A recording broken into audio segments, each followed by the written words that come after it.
ಏನು ಮಾಡ್ತಿದ್ದಾರೆ ಈ ಮೂರ್ಖರು ದೇಶದಲ್ಲಿ? ನೋಡಿ, ಎಂಥ ಒಬ್ಬ ನಾಯಕ ಇದ್ದಾನೆ ನಮಗೆ, ಎಂಥ ನಟ ನೋಡಿ, ಅವನು ಹೆಂಗೆ ಮಂಗ ಮಾಡ್ತಾ ಇದ್ದಾನೆ ನೋಡಿ ಈ ದೇಶನ. ನೋಡ್ತಾ ಕೂತ್ಕೊಳ್ಳೋಣ ಬೇಡ್ರಿ ನಾವು.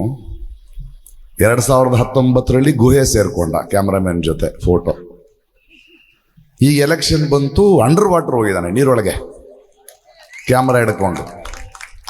ಅಲ್ಲ, ಏನು ದೇಶದ 20ನೇ ಶತಮಾನದ ನಾಯಕನೇನ್ರಿ ಆ ಮನುಷ್ಯ? ಎಷ್ಟು ನಂಬಿಕೆ ಅಲ್ಲ ನೋಡಿ. ನಾನು ಹೇಳಿದೆ, ಇನ್ನೊಂದು ಸ್ವಲ್ಪ ಕೆಳಗೆ ಹೋಗಿದ್ರೆ ನಮ್ಮ ದೇಶದ ಸಮಸ್ಯೆಗಳಾದರೂ ಸಿಕ್ತಿತ್ತು, ಸ್ವಲ್ಪ ನೋಡ್ಬೋದಿತ್ತಲ್ಲಪ್ಪ ಅಂದರೆ. ಅಲ್ಲಿ ತನಕ ತಗೊಂಡೋಗಿ ಆಯ್ತು ಈ ದೇಶವನ್ನು. ಮುಂದಿನ ಚುನಾವಣೆಗೆ ಚಂದ್ರನ ಮೇಲೆ ನಿಂತ್ಕೋತಾನೆ. ನನ್ನ ಯಾರೋ ಕೇಳಿದ್ರು, ಸರ್ ಈಗ ಇಲ್ಲ ರಾಜ್ಕುಮಾರು, MGR, NTR ಥರ ಸಿನಿಮಾ ನಟರು ರಾಜಕಾರಣಕ್ಕೆ ಬಂದರೆ ಹೇಗಿರುತ್ತೆ ಅಂದರು. ಅದಕ್ಕೆ ಚಾನ್ಸೇ ಕೊಟ್ಟಿಲ್ಲ, ಅವನೇ ದೊಡ್ಡ ನಟ ಆಗ್ಬಿಟ್ನಲ್ಲ. ದಿನಕ್ಕೆ 5 ಕಾಸ್ಟ್ಯೂಮ್ ಯಾರು ಚೇಂಜ್ ಮಾಡ್ತಾರೆ ಅಂದ್ರೆ ಯಾರಪ್ಪನ ದುಡ್ಡು? Camera department. ಮೊನ್ನೆ ಒಂದು 11 ದಿನ ಉಪವಾಸ ಮಾಡಿ ನಡ್ಕೊಂಡು ಓಡಾಡಿದ್ದಾನೆ. ಅಂದರೆ ಒಂದು ದೇಶ ಒಬ್ಬ ಪ್ರಧಾನಿ ಇಲ್ಲದೆ 11 ದಿನ ನಡೀತು ಅಂತ ಅರ್ಥ. ಸಬ್ಕೆ ಸಾಥ್ ಸಬ್ಕೆ ವಿಕಾಸ್, ಬಾಯೋ ಬೇನೋ, ಆಜ್ ರಾತ್ 12 ಬಜೆ ಸೆ ಕರ್ಕಶವಾದ ಲೌಡ್ ಸ್ಪೀಕರ್ ನಿಜವಾಗ್ಲು. ಆಮೇಲೆ ಏನೋ ಒಂದೇ ಭಾರತ್ ಎಕ್ಸ್ಪ್ರೆಸ್ಗಳನ್ನ ಮಾಡಿದ್ರು. ಸ್ಟೇಷನ್ ಮಾಸ್ಟರ್ ಕೂಡ ಅಷ್ಟು ಟ್ರೈನ್ಗಳಿಗೆ ಬಾವುಟ ತೋರಿಸಿಲ್ಲ ಈ ದೇಶದಲ್ಲಿ. ಒಬ್ಬ ಸ್ಟೇಷನ್ ಮಾಸ್ಟರ್ ತೋರಿಸಿರಕ್ಕೆ ಸಾಧ್ಯ ಇಲ್ಲ. ಮಣಿಪುರ ಹೊತ್ತುರಿತಿದೆ.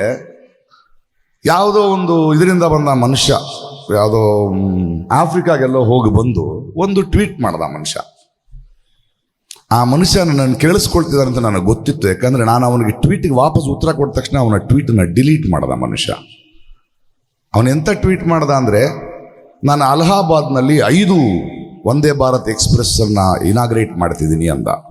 ಅದರಲ್ಲಿ ಒಂದಾದರೂ ಮಣಿಪುರಕ್ಕಿದೆಯಪ್ಪ ಅಂತ ಕೇಳಿದೆ, ಡಿಲೀಟ್ ಮಾಡಿಬಿಟ್ಟ. ಅಂದರೆ ನಿರಂತರವಾಗಿ ಪ್ರಶ್ನಿಸಿದರೆ ಕೇಳಿಸ್ಕೊಳ್ತಾರೆ. ಈಗ ನಾವು ಪ್ರಶ್ನೆ ಮಾಡಬೇಕಾಗಿದೆ. ಭಾರತೀಯ ಜನತಾ ಪಾರ್ಟಿ ಮತ್ತು RSSನಂಥ ಕಿಡ್ನ್ಯಾಪಿಂಗ್ ಟೀಮ್ ಈ ದೇಶದಲ್ಲಿ ಇಲ್ಲ. ಭಗತ್ ಸಿಂಗ್ನ ಕಿಡ್ನ್ಯಾಪ್ ಮಾಡಿದ್ದಾರೆ. ಭಗತ್ ಸಿಂಗ್ ಇದ್ರೆ ಎದೆ ಓದಿತ್ತಿದ್ರು ಇವರು. ಪಟೇಲ್ರನ್ನು ಕಿಡ್ನ್ಯಾಪ್ ಮಾಡಿ ಪ್ರತಿಮೆ ಮಾಡಿ ಇಟ್ಬಿಟ್ಟಿದ್ದಾರೆ. ಬರಹ ಪರಿಹಾರಕ್ಕೆ ದುಡ್ಡು ಕೊಡೋಕ್ಕೆ 100 ಕೋಟಿ ಇರಲ್ಲ, 3,000 ಕೋಟಿಗೆ ಪ್ರತಿಮೆ. ಈಗ ಕೋಟಿ ಚೆನ್ನೈಯನ್ನು ಕಿಡ್ನ್ಯಾಪ್ ಮಾಡಕ್ಕೆ ಬಂದರು, ರಾಮ ಲಕ್ಷ್ಮಣ ಅನ್ಕೊಂಡು. ಒಂದು ಬುದ್ಧಿ ಕಲಿಸಿದಿರಿ, ಒಳ್ಳೇದು. ಅವರವ್ರ ಭಾಷೆಯಲ್ಲಿ ಅವ್ರ ಜೊತೆ ಹಾಗೆ ಮಾತಾಡ್ಬೇಕು. ಮಾತೆತ್ತಿದ್ರೆ ಮಸೀದಿ, ರಾಮ ಮಂದಿರ, ಹಿಂದೂ, ಮುಸ್ಲಿಮು. ನೋಡಿ, ಒಂದು ಕಾಲದಲ್ಲಿ ದಂಡೆತ್ತು ಬಂದರು ರೀ, ಮುಸ್ಲಿಂ ರಾಜರು ಬಂದರು, ಹಿಂದೂ ರಾಜರು ಬಂದರು. ಆಗಿನ ಕಾಲದಲ್ಲಿ ದುಡ್ಡಿಗೆ, ಆಸೆಗೆ ಅವ್ರು ಮಾಡಿದ ಬಲಾತ್ಕಾರಗಳೆಲ್ಲ, ಅವರು ಕಡಿಮೆ ದೇವಾಲಯಗಳು, ಮಸೀದಿಗಳು ಇಲ್ಲ, ಒಪ್ಕೊಳ್ಳೋಣ. 20ನೇ ಶತಮಾನದಲ್ಲಿ ಭಾರತ ದೇಶದಲ್ಲಿ ಎಲ್ಲೆಲ್ಲೋ ಅಲ್ಲಲ್ಲಿ ಒಂದು ಮಸೀದಿನ ಅಗದ್ರೆ ಒಂದು ಮಂದಿರ ಸಿಗಬಹುದಪ್ಪ. ಅದನ್ನ ಅಗದ್ರೆ ಕೆಳಗೊಬ್ಬ ಬುದ್ಧ ಸಿಗ್ಬೋದಲ್ವಾ?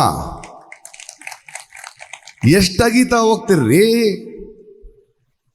ಒಂದು ಅದ್ಭುತವಾದ, ಸುಂದರವಾದ, ಅಭಿವೃದ್ಧಿ ಹೊಂದಿರುವ ನಗರವನ್ನು ನೀವು ಅಗದ್ರೆ ಕೆಳಗೆ ಹರಪ್ಪ, ಮೊಹಂಜದಾರೋ ಸಿಗಬಹುದು. ವಾಪಸ್ ಹೋಗ್ತೀರಾ ಶಿಲಾಯುಗಕ್ಕೆ? ಏನು ಮಾಡ್ತಿದ್ದೀರಿ ನೀವು?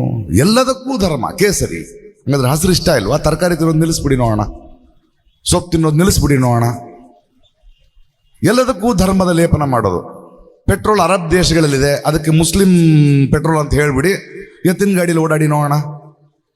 ಓಡಾಡ್ತೀರಾ? ಎಲೆಕ್ಟ್ರಿಸಿಟಿ ಕಂಡುಹಿಡ್ದವನೋ, ಒಂದು ರೋಗಕ್ಕೆ ಮದ್ದು ಕಂಡುಹಿಡ್ದವನು ಯಾವನೋ ಅಮೆರಿಕಾದಲ್ಲಿ ಇರ್ತಾನೋ, ಅವನು ಲಂಡನ್ನಲ್ಲಿ ಇರ್ತಾನೆ, ಅವನ ಧರ್ಮ ಬೇರೆ ಅಂತ ತಿಂದೆ ಸಾಯ್ತೀರಾ? ಯಾವಾಗ ಹೋಗ್ತೀರಿ ಮುಂದೆ? ಎಲ್ಲಿಗೆ ಹೋಗ್ತಿದ್ದೀರಿ?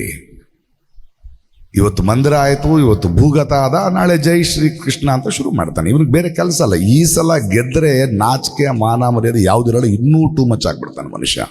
ನಿಲ್ಲಿಸಬೇಕಾಗಿರೋದು ನಮ್ಮದು ಒಂದೇ ಭಾಷೆ, ಒಂದೇ ರಾಷ್ಟ್ರ. ಯಾಕೆ ಬೇಕು ಒಂದೇ ಭಾಷೆ ನಿಮಗೆ? ನಾನು ಕೇಳಿದ್ನಪ್ಪ, ನೀನು ನನ್ನನ್ನು ಹಿಂದಿ ಯಾಕೆ ಕಲಿಯಕ್ಕೆ ಹೇಳ್ತಿದೀಯ ಹೇಳೋ? ನನ್ನ ಕಷ್ಟನ ನಿನ್ನ ಭಾಷೆಯಲ್ಲಿ ಹೇಳಿದ್ರೆ ನಿನಗೆ ಅರ್ಥ ಆಗುತ್ತೆ ಅನ್ನೋದಕ್ಕ, ಅಥವಾ ನಿನ್ನ ಜುಮ್ಲಾಗಳನ್ನು ನಾನು ಅರ್ಥ ಮಾಡ್ಕೋಬೇಕು ಅನ್ನೋದಕ್ಕ? ಕ್ಲಿಯರಾಗಿ ಹೇಳೋ ನನಗೆ, ಯಾಕೆ ಒಂದು ಭಾಷೆ? ನೀನು ನನ್ನನ್ನು ತಮಿಳೋ ಕನ್ನಡನೋ ಬೆಂಗಾಲಿನೋ ತುಳುನಾಡಿನವ್ರನ್ನ ಹಿಂದಿ ಕಲಿಯಕ್ಕೆ ಹೇಳ್ತಿರೋದು ಇನ್ನೊಂದು ಭಾಷೆ ನನಗೆ ಕಲಿಯಕ್ಕಲ್ಲ, ನಿನಗೆ ಹಿಂದಿ ಮಾತ್ರ ಗೊತ್ತು. ಅದಕ್ಕೆ ನಿನ್ನ ಸಮಸ್ಯೆ ಅದು. ನಿನಗೆ ಹಿಂದಿ ಮಾತ್ರ ಗೊತ್ತು, ನನಗೆ ಹಿಂದಿನೂ ಗೊತ್ತು. ಆದ್ದರಿಂದ ನಿನ್ನದೆಲ್ಲ ನಡೆಯಲ್ಲ ನನ್ನ ಹತ್ರ. ಇವ್ರು ನೋಡಿ, ಇವರು ಹಿಂದೂ ರಾಷ್ಟ್ರ ಮಾಡ್ಲಿಕ್ಕೆ ಹೊರಟಿದ್ದಾರೆ. ಹಿಂದೂ ರಾಷ್ಟ್ರ ಮಾಡಲಿಕ್ಕೆ ಇವರು ಮಂಗಗಳು ತಿರುಗ್ತಾ ಇದ್ದಾರೆ. ಹಿಂದೂ ರಾಷ್ಟ್ರ ಆದಮೇಲೆ ಅದು ಹಿಂದೂ ರಾಷ್ಟ್ರ ಆಗಿ ಮಾತ್ರ ಉಳಿಯಲ್ಲ. ಹಿಂದೂ ರಾಷ್ಟ್ರ ಆದಮೇಲೆ ಮತ್ತೆ ಬ್ರಾಹ್ಮಣರು, ಕ್ಷತ್ರಿಯರು, ಇವರು ಹರಿಜನರು ಶುರು ಮಾಡ್ಕೊಳ್ತಾರೆ. ಅಷ್ಟೇ ಇವ್ರ ಕತೆ. ಇವರಿಗೆ ಬೇಕಾಗಿರೋದು ಅದು. ಇವರಿಗೆ ನಮ್ಮ ಮುಂದಿನ ಪೀಳಿಗೆಯ ಮಕ್ಕಳ ವಿದ್ಯಾಭ್ಯಾಸದಲ್ಲಿ ಇಂಟ್ರೆಸ್ಟ್ ಇಲ್ಲ. ಯಾಕಂದ್ರೆ ಇವರು ಅನ್ಎಜುಕೇಟೆಡ್ ಫೂಲ್ಸ್. ಫೇಕ್ ಡಿಗ್ರಿ ಇಟ್ಕೊಂಡು ಓಡಾಡ್ತಿರೋ ಅಂತಾನೆ. ಅವನಿಗೆ ಹೆಂಗೆ ಅರ್ಥ ಆಗ್ಬೇಕು ವಿದ್ಯೆಯ ಮಹತ್ವವನ್ನು? ಬಡವರ ಹಸು ಹೆಂಗೆ ಅರ್ಥ ಆಗ್ಬೇಕು? ನಮ್ಮ ಸರ್ಕಾರಿ ದುಡ್ಡಲ್ಲಿ ತಾನೆ ಓಡಾಡ್ತಿರೋದು. ಅವ್ನು ಮಶ್ರೂಮ್ ತಿನ್ನೋದು ನಮ್ಮ ದುಡ್ಡಿನಲ್ಲಿ, ದಿನಕ್ಕೆ 5 ಕಾಸ್ಟ್ಯೂಮ್ ಚೇಂಜ್ ಮಾಡೋದು ನಮ್ಮ ದುಡ್ಡಿನಲ್ಲಿ, ಪ್ರಪಂಚ ಸುತ್ತೋದು ನಮ್ಮ ದುಡ್ಡಿನಲ್ಲಿ. ಆರಾಮಿದಾನ ಮನುಷ್ಯ. ನಾವು ಪ್ರಶ್ನಿಸಬೇಕಾಗಿದೆ. ಈ ಸಮಸ್ಯೆಗಳನ್ನು ಎತ್ತಿ ಎತ್ತಿ ಕೇಳಬೇಕಾಗಿದೆ. ಈಗ ಸುಮ್ಮನೆ ಇನ್ನು ಮಾತಾಡಿಕೊಂಡು ಕೂತ್ಕೊಂಡು ಅಭ್ಯಾಸ ಇಲ್ಲ. ಅವ್ರು ಏನು ಮಾಡ್ತಾರೆ ಅಂದರೆ, ನಾವು ಒಂದು ನರೇಟಿವನ್ನು, ನಾವು ಒಂದು ಈ ಸಮಸ್ಯೆಯನ್ನು ಹೀಗೆ ನೋಡಬೇಕು ಅಂದರೆ ಅದನ್ನು ಚೇಂಜ್ ಮಾಡ್ತಾ ಇರ್ತಾರೆ. ನೋಡಿ, ಇತ್ತೀಚೆಗೆ ಪಾರ್ಲಿಮೆಂಟ್ ಮೇಲೆ ದಾಳಿ ಮಾಡಿದ್ರು ಒಂದು 4-5 ಜನ ಯುವತಿ ಒಂದು 6 ಜನ. ಅವರು ತೆಗೆದುಕೊಂಡ ನಿರ್ಧಾರ ತಪ್ಪು, ಒಪ್ಕೊಳ್ಳೋಣ. ಆದರೆ ಇವರ ನರೇಟಿವ್ ಹೇಗಿರುತ್ತೆ ನೋಡಿ. ಒಂದು ಮಾಧ್ಯಮ ಇದೆ ನಮ್ಮ ದೇಶದಲ್ಲಿ, ಎಲ್ಲ ಮಾರ್ಕೊಂಡ್ಬಿಟ್ಟಿರೋ ಮಾಧ್ಯಮ. ಅವರು ಹೊರಗಡೆ ಒಂದು ಯೆಲ್ಲೋ ಕಲರ್ ಇಟ್ಕೊಂಡು ಇದು ಎಲ್ಲಿಂದ ಬಂದಿರಬಹುದು, ಈ ಬಾಂಬನ್ನು ಹೇಗೆ ಯೂಸ್ ಮಾಡೋದನ್ನು ನಮ್ಮನ್ನು ದಾರಿ ತಪ್ಪಿಸ್ತಾರೆ. ಒಂದು ವಿರೋಧ ಪಕ್ಷ ಇದೆ ನಮ್ಮ ದೇಶದಲ್ಲಿ, ಅದು BJPಯ ಸಂಸದ ಕೊಟ್ಟಿದ್ದಾನೆ, ಹಾಗಾದರೆ ಇನ್ನು ಪಾರ್ಲಿಮೆಂಟ್ಗೆ ಸೆಕ್ಯೂರಿಟಿ ಎಲ್ಲಿ ಅಂತ ಅವರು ಒಂದು ಕಡೆ ನರೇಟಿವ್ ತಗೊಂಡು ಹೋಗ್ತಾರೆ ಚರ್ಚೆಗೆ. ಆಡಳಿತ ಪಕ್ಷ ಇದೆಯಲ್ಲ, ಅವರಲ್ಲಿ ಒಬ್ಬ ಯುವಕ ತೃಣಮೂಲ್ ಒಬ್ಬ MP ಪಕ್ಕದಲ್ಲಿ ಫೋಟೋ ತೆಗೆಸ್ಕೊಂಡಿದ್ದ ಅಂತ. ಆದರೆ ನಾವು ಒಂದು ನರೇಟಿವ್ನ ಫಿಕ್ಸ್ ಮಾಡಬೇಕಾಗಿದೆ. ಯಾಕೆ ಹಾಗೆ ಮಾಡಿದ್ರು ಯುವಕರು? ನಿರುದ್ಯೋಗದ ಸಮಸ್ಯೆ ಕಡಿತ. ಏನು ಹೇಳ್ತಾ ಇದ್ದಾರೆ ಯುವಕರು? ಕೆಲಸ ಇಲ್ಲ ಅಂತ ಹೇಳ್ತಿದ್ದಾರೆ. ಮಣಿಪುರದಲ್ಲಿ ಬಲಾತ್ಕಾರದಿಯನ್ನು ನಿಲ್ಲಿಸಿ ಅಂತ ಹೇಳ್ತಾ ಇದ್ದಾರೆ. ಮಣಿಪುರ್ಗೆ ಬರದೆ ಪ್ರೈಮ್ ಮಿನಿಸ್ಟರ್ ಕಾಣೆಯಾಗಿದ್ದಾರೆ ಅಂತ ಪೋಸ್ಟರ್ ಹಿಡಿತಾ ಇದ್ದಾರೆ. ಆ ಸಮಸ್ಯೆಗಳಿಂದಾಗಿ ಅವರು ಈ ಥರ ಆಗಿದ್ದಾರೆ ಅನ್ನೋದ್ರ ನರೇಟಿವನ್ನು ಯಾರಾದರೂ ಡಿಸ್ಕಸ್ ಮಾಡ್ತಿದ್ದಾರೆ ಈ ದೇಶದಲ್ಲಿ? ನಾವು ಆ ಪ್ರಶ್ನೆಯನ್ನು ಮಾಡಬೇಕಾಗಿದೆ. ಜನರಲ್ಲಿ ಹೇಳಬೇಕು.